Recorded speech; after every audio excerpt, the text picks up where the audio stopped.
Hi guys! Welcome sa channel ko. At ngayon, i-share ko lang itong video na ito kung paano ko napalago ito sweet basil o balanoy kung sa Tagalog.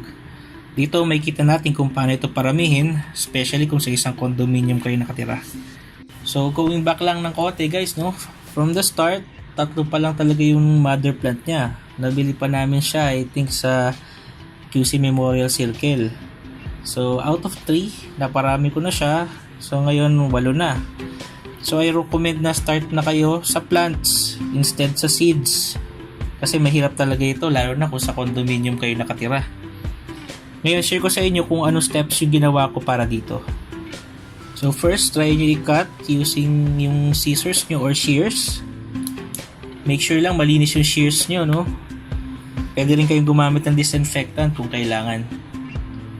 Make sure yung i-cut nyo sa ilalim ay may mga possible na dahon para sila naman yung aangat once na putulin nyo yung plant. So gayahin nyo lang itong ginagawa ko. So i-forward ko saglit yung video para makita nyo.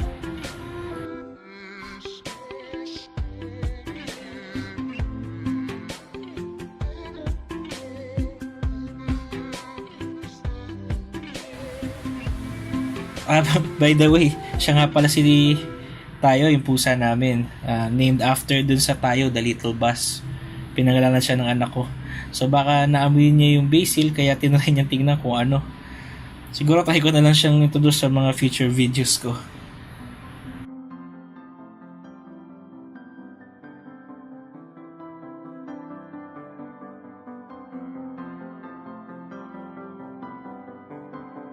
So once na na-harvest nyo na o naputol nyo na yung plant, yung mga cuttings pwede nyo na itong i-trim.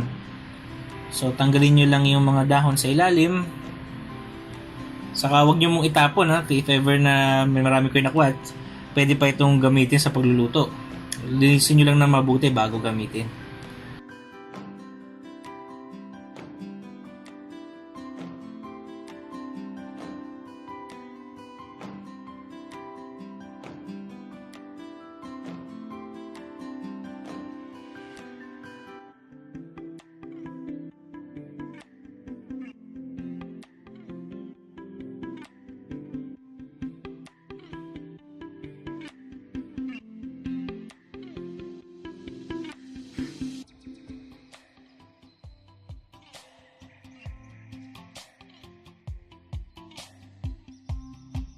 So, pwede nyo itong dikdikin, gawing pansahog, o gawing pesto sauce. Kaya lang, as of now, ay kulang pa itong nakuha ko eh. Siguro pag naparami ko na ulit.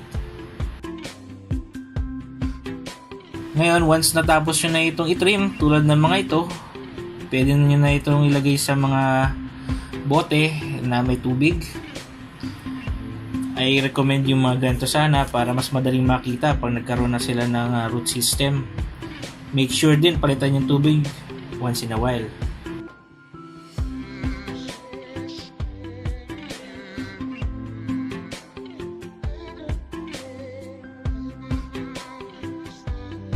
Ngayon, pwede nang ilagay ito sa maraw na parte ng bahay nyo, preferably sa balcony o kaya sa bintana.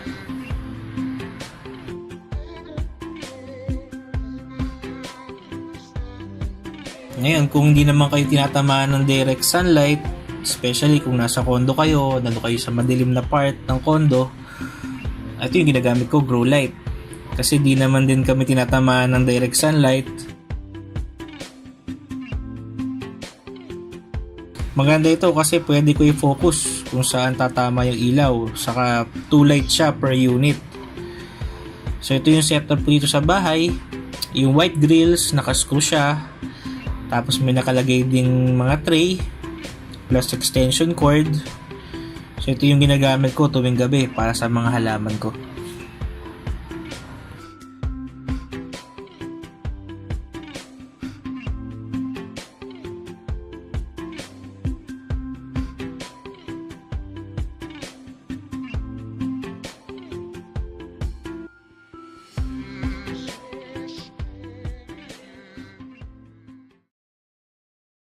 So after 2 days, so tingnan natin yung mga plants natin kung ano nangyari.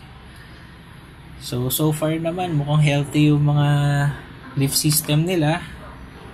Kaya gusto ko ng bote kasi para makita ko kung ano ng status nila. So tingnan natin yung isang to, mukhang may tumubo na roots. So check lang natin. So far, isa pa lang ang nagkaroon ng root system. Kung makikita niyo yung puti, hindi lang nagpo-focus yung camera. Yun yung root system niya. Oops! So nahulog ko pa. Ayan, mas maganda tong ganitong view. So kung makikita niyo, yan yung puting yan. Actually may tatlo, 1, 2, 3. O may pang-apat pa yata doon sa likod na root system niya. So after mga 4 days pa siguro, mas marami na silang root system. So pagpatuloy nyo lang na ilagay ito sa maaraw na portion, sigurado tutubo ito ng mas mabilis. So kung nagustuhan nyo yung video, click nyo lang yung like and subscribe button. Bigyan ko kayo ng update sa mga susunod na videos ko. Maraming salamat.